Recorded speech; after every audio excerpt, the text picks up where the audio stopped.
Sasa leo nitaenda kukufundisha sababu au mbinu za kisaikolojia ambazo zinaweza kusaidia wewe ukawa na heshima. Unajua kuna vitu ambavyo watu wengi huwa wanavikosea ambavyo vinaweza vikasababishia watu wakaanza kukudharau na kukuchukulia poa.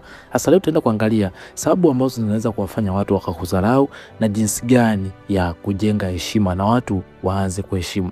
Na hii itakusaidia katika kazi, katika mahusiano au hata katika maisha ya kawaida. Na ukijua mbinu hizi vizuri na kuzitumia vizuri, watu wataanza kukuheshimu na kukuona ni mtu mwenye thamani. Lakini kama hii ndio mara yako ya kwanza kujiunga na channel yetu ya Elikhan Mtz, karibu sana na usisahau kusubscribe. Asa jambo la kwanza kabisa ni kuweka mipaka inayoeleweka.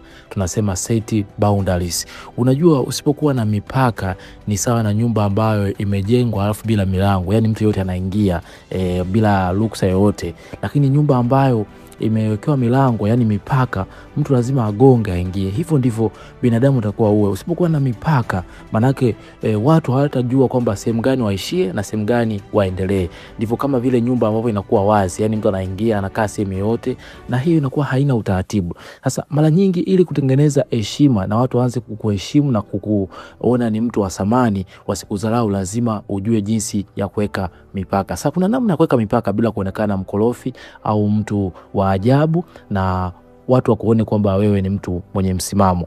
Sasa jambo la kwanza kabisa ni tambua mistari mekundu yako. Sasa hii inakuaje? Kwamba kuna vitu ambavyo huwezi kuvivumilia. Kwa mfano mtu kudharau familia yako, kukupigia simu muda ambao umeisha wa kazi, kukutania matani ambayo hupendi. Hiyo ndio inaweza kuwa ni mipaka yako, yani mistari mekundu ambayo huwezi kuvumilia. Hii mistari mekundu ni vile vitu ambavyo wewe huvipendi. Kwa lazima uvitambue, kwa sababu usipotambua vitu ambavyo huvipendi, hutajua namna ya kumwambia mtu aishie sehemu fulani. Kwa lazima utambue kwanza mistari mekundu, kwamba mtu akiongea kwenye jambo hili mimi sitaweza kuvumilia, ni jambo ambalo linanikwaza, na hilo ndio itakuwa ndio katiba yako ambayo inakuongoza wewe. Lakini jambo la pili, tumia kanuni ya mimi, I statement. Kuna sababu za kisaikolojia kwamba unapokuwa unamwambia mtu wewe au unapomwambia jambo la kuonyesha kwamba huyo mtu kwamba ni yeye, unakuwa kama unamshambulia, na hapo utatengeneza mazingira ya malumbano. Lakini unaposema mimi sipendezwi na hili jambo, manake unakuwa unatengeneza mazingira kuonesha uhusika wako, na hapo unakuwa unapunguza yale mashambulizi kwa ule mtu mwingine. Lakini ukisema wewe unanikela, manake huyo mtu ni kama unamshambulia, ataanza kujiandaa kushambuliana na wewe. Lakini ukisema mimi sipendezwi na aina hii ya utani, usirudie, manake unakuwa unaonesha uhalisia wako. Hii ni mbinu ya kisaikolojia ambayo inakusaidia ili usionekane unamshambulia mtu. Kwa hiyo unapokuwa unamuelezea mtu hisia zako, tumia uhusika wa wewe, usiseme wewe, tumia uhusika wa mimi, useme wewe. Ukisema wewe ni kama unamshambulia. Lakini jifunze nguvu ya hapana bila maelezo. Hapana ni sentensi ambayo imekamilika, na watu wengi wanaona kama akisema hapana bado anahitaji kuelezea maelezo mengine, lakini hapana ni sentensi iliyokamilika. Kwa mfano mtu anakuomba uende sehemu, unaweza kumwambia sitaweza kufika huko, asante kwa mwaliko. Tayari umemaliza, sio uanze kuelezea kwa sababu mimi niko hivi na hivi na hivi na hivi. Unapomwelezea sababu, ndipo mwenzako anaanza kutafuta sababu ya kutatua hizo changamoto ili wewe uhudhurie hiyo sehemu ambayo amekualika. Lakini kuwa na msimamo, tunasema consistency. Unajua unapoweka msimamo wa kwanza kumwambia mtu hichi kitu sitaki, alafu baadaye tunakuja kurudia, tayari watu wataanza kuona kwamba kuna sehemu watu hawatakiwi kuingilia sehemu yako. Lakini unapokuwa unasema kesho unaendelea kucheka au unafurahia jambo hilo ambao watu wanalisema, maana yake watu watakuchukulia kawaida. Lakini unapoweka msimamo kwamba hili jambo nimesema silipendi, au tani wa namna hii nimesema sipendi, tafadhali usirudie, kwa watu wataanza kuheshimu na kuchukulia tofauti. Lakini shughulikia uvunjaji wa mipaka mapema. Kwa mfano mtu kavunja ile mistari mekundu ya kwako sasa ambayo kupendi mtu avuke hapo, mwambie mapema, usubiri mpaka akosee mara nyingi. Mwambie mapema ili mtu asianze kuchukulia kawaida. Lakini kubali kuwapoteza wasioweza kuheshimu mipaka. Tupo na watu ambao wanatutumia, wanatunyonya kwa sababu wanafurahia sisi tunapoumia au tunapojisikia vibaya. Kwa unapoona unamwekea mtu mipaka akakasirika, basi huyo mtu sio sahihi kwako. Lakini mtu yule ambaye unamwekea mipaka anafurahia na anaelewa kwamba sehemu hii wewe upendezwi nayo, huyo ndio mtu wa kwenda naye. Lakini mtu anayechukia, anakuona wewe ni mtu wa ajabu au mkorofi, unalinga, wale watu ndio wanafurahia wewe kuendelea kuumia, na pale ambapo watu wanakuambia mambo ambayo wewe upendezwi nayo. Kwa hiyo kubali kuwapoteza baadhi ya watu ambao hawawezi kuvumilia ile hali ambayo wewe huitaki. Kwa hiyo mara nyingi ukimwambia mtu kuona anakasika, anabadilika, basi huyo mtu sio wa kuendana naye katika maisha yako. Lakini jambo la pili, punguza maelezo na maneno mengi. Unajua kisaikolojia unapokuwa unaongea sana, unapunguza ile nguvu ya mamlaka. Unajua mtu yote ambaye ana busara au mwenye nguvu ya mamlaka, mara nyingi waga haongei sana. Mara nyingi waga ni msikilizaji zaidi. Unapojielezea zaidi, unapoonyesha kama unaomba ruhusa kwa huyo mtu kwamba ufanye kile kitu unataka kufanya. Maana yake unakuwa kama una wasiwasi au unaomba ridhaa kwa mtu mwingine ili ufanye unachotaka kufanya. Lakini mtu ambaye anajiamini na mtu mwenye mamlaka huwa haongei zaidi. Sasa kuna mbinu za kufanya ili usianze kutumia maelezo mengi na ili kutengeneza mamlaka kwenye jinsi watu wanapokuchukulia na watu waanze kuheshimu na kukusamini. Jambo la kwanza kabisa, acha kujitetea kupita kiasi. Tunasema stop over explaining. Unakuta kuna watu anajielezea zaidi. Unapokuwa unajielezea kupita kiasi, mara nyingi unakuwa unaonesha kisaikolojia kwamba wewe hujiamini na unaomba ridhaa kwa mtu mwingine. Jifunze kuelezea maneno kwa ufupi na sentensi ambazo zimekamilika. Sio unaelezea mambo mengi ambayo hata hayana sababu ya msingi. Hiyo inakuwa inaonesha udhaifu kisaikolojia. Lakini tumia nguvu ya ukimya wa kimkakati. Tunaita strategic silence. Unapokuwa unaongea na mtu, usiwahi kujibu. Unaweza kupumzika kwa sekunde 3 au 2. Mara nyingi hiyo inaonesha kwamba unatafakari, lakini pia mtu unayeongea naye unamwekea umakini na humuogopi.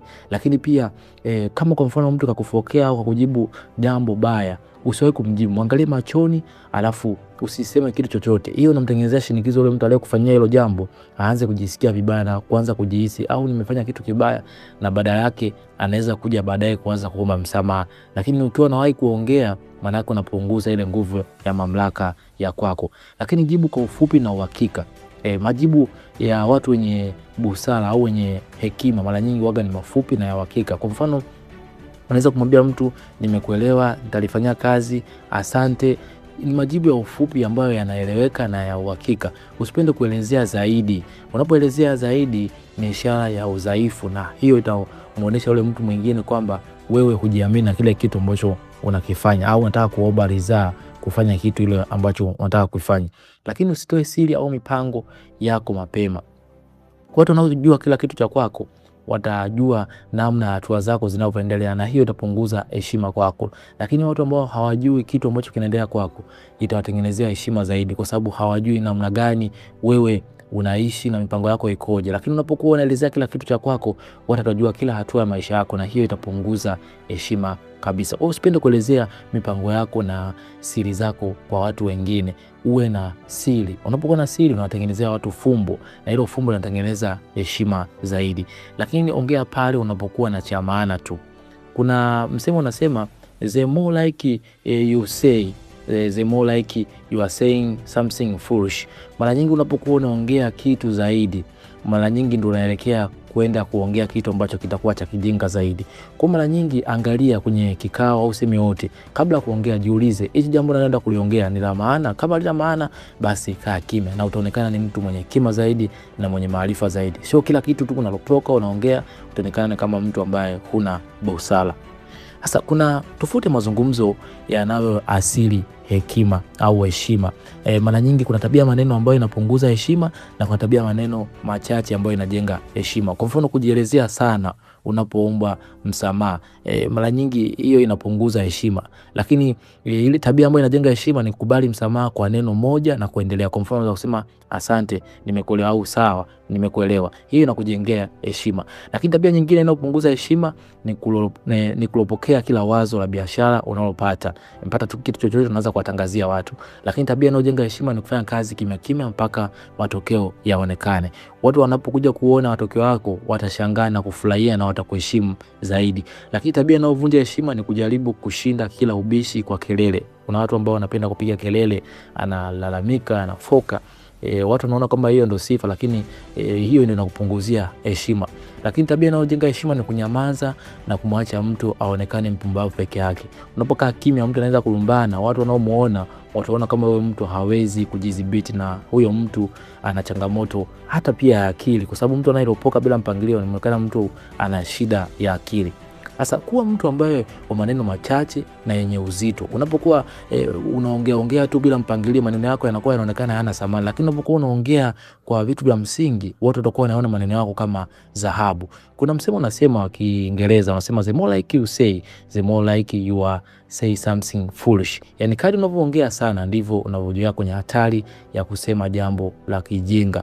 Usipende kujielezea kupita kiasi. Inakupunguzia heshima na watu wanaanza kukuchukulia poa na kukudharau.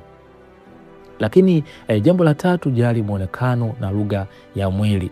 Unajua hii sehemu watu waga wanaidharau, lakini ni sehemu ambayo inaweza kukutengenezea wewe heshima na watu waanze kukuona wa thamani na watu waache kudharau. Unajua watu wengi wanachukulia poa kwa sababu wanaona ni ya kawaida, lakini ni sehemu ambayo mwanadamu ndio ya kwanza kukuona, kwa sababu binadamu huwa tunaanza kumuona mtu na kumjaji kabla hajaanza kuzungumza. Kwa hiyo ukionekana huko hovyo, hujajipangilia vizuri, watu wanaanza kujaji tayari kwamba wewe ni mtu ambaye una thamani. Hasa kuna nguzo kuu za eneo hili ambayo unatakiwa uzingatie katika muonekano na lugha ya mwili. Jambo la kwanza kabisa ni muonekano wa nje, tunaita grooming and attire. Jambo la kwanza kabisa ni usafi, ni kipaumbele. Yani mara nyingi jitahidi usafi, viatu vyako, pasi nguo zako vizuri, harufu yako iwe nzuri, mdomo wako. Kuna watu ambao unakuta na changamoto, kinywa watu wakiongea harufu inatoka kali. Hiyo inakupunguzia heshima na watu wataanza kukudharau. Kwa hiyo jitahidi uwe msafi. Lakini vaa kulingana na mazingira, tunaita dress for occasion. Unapoenda beach ukavaa suti utaonekana ni mtu wa ajabu. Na unapoenda kwenye kikao cha kiofisi ukavaa bukta, ukavaa na sendo, utaonekana ni mtu wa ajabu. Kwa hiyo vaa kulingana na mazingira. Unapovaa kulingana na mazingira watu watakuona una thamani na unajiheshimu na unajua thamani yako. Kwa mara nyingi watu watakuona namna vile unavyoonekana na kukujaji vile ulivyo kulingana na wewe jinsi ulivyojiweka. Kwa hiyo vaa kulingana na mazingira. Kama kwa mfano kwenye ofisi, vaa vizuri, nguo zako zinyoshe vizuri, vaa casual, yani kile kiofisi. Lakini kama unaenda beach, basi vaa kikawaida ambayo unaenda beach. Hiyo itakusaidia watu kukuona ni mtu ambaye una heshima na unajitambua, kuliko unaenda labda kwa mfano kwenye ofisi unavaa nguo ambayo inakubana ya ajabu. Hiyo itakupunguzia kabisa heshima. Lakini mavazi yanayokutosha, fit. Unapovaa nguo ambayo inakutosha vizuri, isiyo kubwa sana au inakubana sana, mara nyingi na kutengenezea ile hali ya kujiamini na kukaa katika mpangilio mzuri. Chukulia mtu ambaye amevaa nguo ambayo kinambana, hata kusimama hataweza, au kinguo ambacho ni kifupi, maana yake atakuwa anajishtukia muda wote, na hiyo itakupunguzia heshima na watu wataanza kuchukulia ni mtu ambaye hujitambui, na itakupunguzia kabisa heshima na watu wataanza kukudharau. Lakini jambo la pili la muonekano na lugha ya mwili ni lugha ya mwili, tunaita body language. Sasa simama na keti kwa wima, tunaita posture. Mara nyingi inua kichwa chako juu unapokuwa unatembea, mabega yako yanyooke vizuri na kifua chako kiende mbele. Usiangalie chini au usiname chini na mabega yako yashuke chini. Mara nyingi ukiwa hivyo unakuwa unaonyesha kwamba una hofu au una wasiwasi. Lakini macho kwa macho, hii tunaita eye contact. Unapokuwa unaongea na mtu, mtazame machoni, usiangalie pembeni au chini. Hiyo ni ishara ya unyonge na wasiwasi. Na mara nyingi kwa makini, usimkodolee sana macho, angalia kwa kawaida, kwa wastani, ili isionekane kama unamshinikiza mtu. Lakini tembea kwa kupania, tunaita walk with purpose. Unapokuwa unatembea, usitembee umeangalia chini, tembea umeinuka juu, umeangalia mbele, na tembea kwa hatua za uhakika. Usitembee kama mtu ambaye yani amechoka, amenyongonyea. Hiyo watu wanapokuona watakuona ni mtu ambaye unajiamini na wataanza kukuheshimu. Lakini matumizi ya mkono, hii tunaita gesture. Unapokutana na mtu, unapompa mtu mkono, usimpe mtu mkono kama umechoka au una maisha ya ajabu au umepitia hali ngumu. Mpe mkono mtu kwa nguvu. Unapomshika mtu mkono, mshika kwa nguvu. Hiyo inaonyesha nguvu au ujasiri. Lakini kuna watu unakuta anampa mkono yani kama kachoka, kama hajala siku 3, hiyo inakuwa inaonyesha udhaifu. Kwa hiyo mara nyingi lugha ya mwili inaweza ikakutafsiri watu wanavyokuona, na hiyo itaweza kuongezea wewe ujasiri na watu kukuchukulia ni mtu mwenye heshima. Lakini jambo la 4 ni kuwa na thamani ya kiuchumi na ujuzi. Unajua dunia sasa kuna sehemu ambayo unaweza kuwa na vitu hivyo vyote ambao nimesema awali, kwamba maneno machache lakini mavaa vizuri, lakini kama ukiwa hauna thamani ya kiuchumi na ujuzi, watu watakuchukulia poa, kwa sababu dunia sasa hivi inajali watu ambao wana fedha. Na ndio maana hata kama ukienda sehemu, watu wanapokelewa kulingana na status walionayo. Kwa hiyo jitahidi uwe na thamani ya kiuchumi na ujuzi. Sasa kuna namna unavyoweza kujenga thamani hii ya ujuzi na kiuchumi. Jambo la kwanza kabisa, jenga ujuzi adimu, naita high value skills. Kuna ujuzi ambao unapatikana kwa sasa, inaweza kuwa labda ufundi, labda utaalamu, labda wa teknolojia au walimu. Jitahidi utengeneze hiyo sehemu, ujifunze, uwe unaijua vizuri kuliko watu wengine. Yani jitahidi uifahamu vizuri zaidi, kwa sababu watu wanathamini wale watu ambao wana utaalamu wa hali ya juu. Kama ni ujuzi wa biashara, jitahidi ujue masuala ya biashara vizuri. Kama ni ujuzi wa teknolojia, jitahidi ujue teknolojia vizuri, kwa sababu watu wanapokuona wewe uko tofauti na ujuzi wa hali ya juu, watakuheshimu na kufuata, kwa sababu mara nyingi watu wanapenda wale watu ambao wana uwezo wa kutatua matatizo. Lakini jambo la pili, tafuta uhuru wa kifedha, naita financial independence. Unapokuwa na maisha magumu au maskini, unapokuwa unaomba kila kitu kwa mtu, manake utakuwa hauna msimamo, utakuwa unaongozwa. Kuna msemo unasema maskini hana msimamo, kwa sababu kila kitu unategemea. Lakini unapokuwa na uhuru wa kifedha, kuna vitu unaweza kukataa kwa sababu hauna njaa, lakini kuna vitu unaweza kukubali kwa sababu tu ya njaa, ili tupate hela ya kula. Lakini unapojitengenezea uhuru wa kifedha, kuna vitu utasema hichi sikitaki, na hiyo itakutengenezea heshima na watu kukuamini. Lakini unapokuwa na njaa, manake utapewa hata kazi zingine ambazo zinavunja hata maadili yako, kwa sababu tu ili upate hela ya kula. Lakini unapokuwa na uhuru wa kifedha, lazima utakuwa na msimamo wa kuweka kwa watu. Kwa jitahidi ujifunza uwekezaji, weka akiba, kuwa na uhuru wa kifedha. Jitahidi unawekeza katika sehemu mbalimbali ili upate uhuru wa kifedha. Unapokuwa na uhuru wa kifedha, itakutengenezea thamani na watu wataacha kudharau. Lakini jali muda wako kama pesa. Sio kila kitu unachoambiwa kufanya unaitwa sehemu na kuwa wa kwanza. Watu watakuchukulia kama wewe una mambo ya mengine ya kufanya. Jitahidi hata kama mtu akakupa ratiba, na wewe mwambie kuna jambo nalifanya, nikimaliza basi tutaendelea na kitu chako. Kwa hiyo jitahidi uonekane pia na mambo ya mengine ya kufanya. Usiwe mwepesi kupatikana kwa urahisi. Unapokuwa unapatikana kwa urahisi, kisaikolojia unaonekana wewe una mambo mengine ya kufanya na watu watakuchukulia kawaida. Lakini unapokuwa busy kwa mambo yako, watu watakuwa wanaangalia namna sasa ya kupata, watatengeneza hadi ratiba. Ndio maana watu matajiri au wenye hadhi kubwa huwa wanaomba kwanza ratiba yao. Lakini wale watu wa kawaida unakuta tu mpigie tu simu, anapatikana tu muda wote. Hiyo inakupunguzia thamani kisaikolojia. Lakini wekeza kwenye akili yako. Hii tunaita intellectual capital. Dunia sasa inaendelea kila siku. Kuna utaalamu mbalimbali unagunduliwa, kwa mfano sasa hivi kuna AI, kuna mambo mbalimbali. Jifunze, uwe ni mtu wa kujifunza na kusoma. Unapokuwa na maarifa mengi, watu watakuchukulia ni mtu mwenye elimu au ni mtu ambaye una knowledge kubwa, na watu mara nyingi wanapenda kujifunza kwa watu ambao wana maarifa mengi. Kwa hiyo itakutengenezea heshima na watu kuona ni wa thamani. Lakini unapokuwa dunia inaenda mbele, wewe unajifunza mambo ya nyuma, watu watakudharau kwa sababu utakuwa hujui chochote kinachoendelea mbele. Unakuta labda kuna watu wana utaalamu, labda sasa hivi kila kitu wanakifanya kwenye simu, wewe bado unaendelea kutumia makaratasi, watu watakudharau, utakuona mbona wewe kama mshamba. Lakini unapokuwa unajifunza kulingana na dunia inapoelekea, mambo ya dunia yalivyo, unasoma, hiyo itakutengenezea pia heshima na watu watakuchukulia ni mtu wa thamani zaidi. Okay, sasa kuna tofauti kati ya mtu mwenye thamani high value na mtu asiye na thamani. Hii tunaita low value. Sasa mtu asiye na thamani ambao ni low value analalamika, anatafuta nani wa kumlaumu. Unakuta serikali, sijasomeshwa. Lakini mtu mwenye thamani high value anatafuta suluhisho, analeta majibu kwenye matatizo. Hawa watu ndio wanatafuta kwamba hapa kuna shida gani, ngoja nitatue ili mambo yaende vizuri. Lakini watu ambao hawana thamani utakuta analalamika, na hiyo inakupunguzia kabisa thamani kisaikolojia.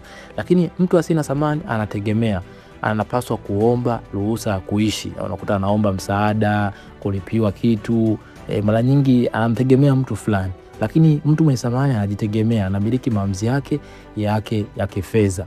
Mara nyingi anajiongoza mwenyewe, mambo yote yanayohusiana na masuala yake ya kifedha anayafanya mwenyewe. Lakini mtu ambaye asiye na thamani low value anategemea mtu, yani mtu amwamlie kitu ndio anafanya. Lakini mtu asiye na thamani anapoteza muda, hana malengo ya kila siku.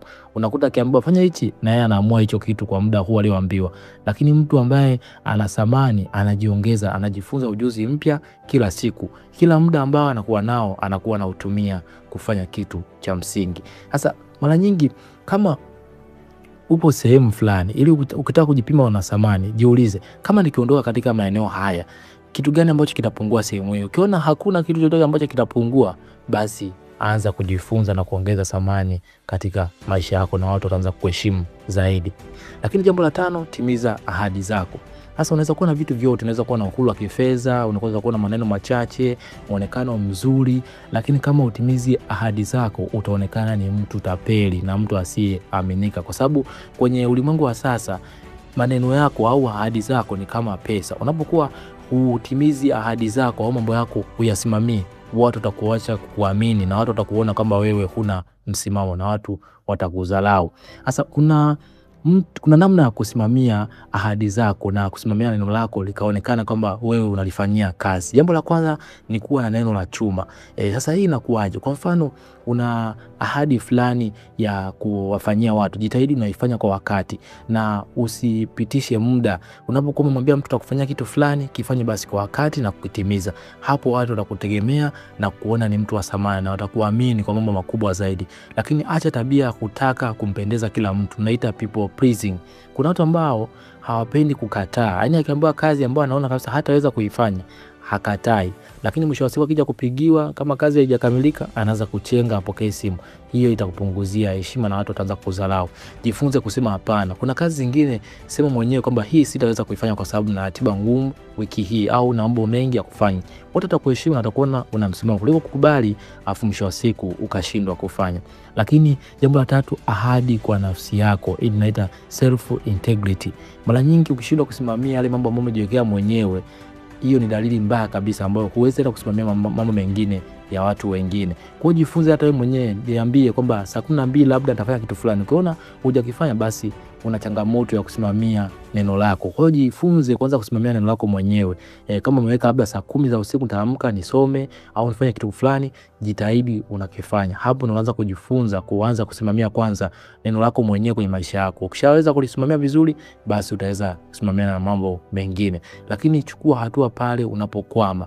Ukiona kwa mfano labda jambo fulani hujaweza kulitimiza kwa wakati, piga simu ambie wewe mtu kwamba nimekwama, lakini kesho asubuhi nitakufanyia hii kazi yako na nitakukabidhi. Hii itakutengenezea heshima na watu ambao wanakuzunguka watakuona ni mtu wa thamani. Kuliko kaa kimya tu unapotea useme kitu chochote, watu watakudharau na kuona wewe sio mtu wa kuaminika.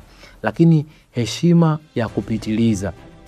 Mara nyingi unapokuwa na timiza ahadi kwa watu watakuheshimu na kuona ni mtu ambaye unaaminika, kwa sababu ni mtu ambaye unasimamia neno lako. Ukisema neno au ahadi zako unazitimiza kwa wakati. Na mbinu nzuri ya kisaikolojia, kwa mfano ukiahidi kitu kidogo, timiza kwa ukubwa zaidi. Watu watakuheshimu zaidi na kukupa heshima kubwa zaidi. Kwa mara nyingi vile watu wanavyokuchukulia au kudharau ni vile jinsi wewe unavyojiweka. Jiweka kama ni mtu wa kawaida na mtu ambaye huna msimamo, watu watakuchukulia kama ni mtu ambaye huna msimamo.